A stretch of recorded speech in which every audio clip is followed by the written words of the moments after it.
Doctor Kandasamy Bala hospital பேசுறேங்க.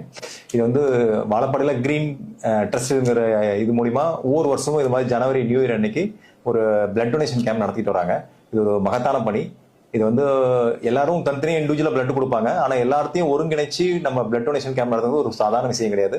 இதில் இருக்கிற மெம்பர்ஸ் எல்லாருமே ஒரு பொது சேவை நோக்கமாக தான் எல்லாமே பண்ணிட்டு இருக்காங்க. இந்த பிளட் டொனேஷன் மட்டும் இல்லாமல் நிறைய மரம் நடுறது, நிறைய ஆக்டிவிட்டிஸ் எல்லாம் பண்ணிட்டு இருக்காங்க. இந்த பிளட் டொனேஷன் பொறுத்தவரைக்கும் என்னன்னா, இப்போ எல்லாத்தையுமே பிளட் டொனேட் பண்ண எல்லாத்தையும் ஒரு கடவுள் தான் சொல்லுவேன். ஏன்னா ஒரு ஒரு உயிரை காப்பாற்றுறது கடவுளால் தான் முடியும். ஸோ அந்த ஒரு பணியை வந்து இந்த பிளட் டொனேஷனில் பண்ண முடியும்.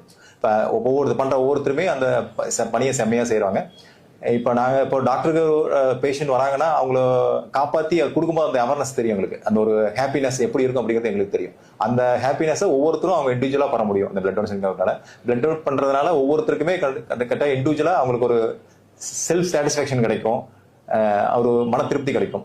கண்டிப்பா அந்த டொனேஷன்ல எல்லாரும் கலந்துட்டு கண்டிப்பா எல்லாரும் பிளட் டொனேட் பண்ணுங்க. இந்த மாதிரி இந்த கேம்ப்ல கலந்து ஒவ்வொருத்தருக்கும் ஒரு புது முயற்சியா என்ன பண்ணிருக்காங்கன்னா, எப்படி நம்ம உயிர் காக்கணும் அப்படிங்கிறதுக்கு அதே மாதிரி வந்து ஒரு ஹெல்மெட் வந்து டொனேட் பண்ணிருக்காங்க.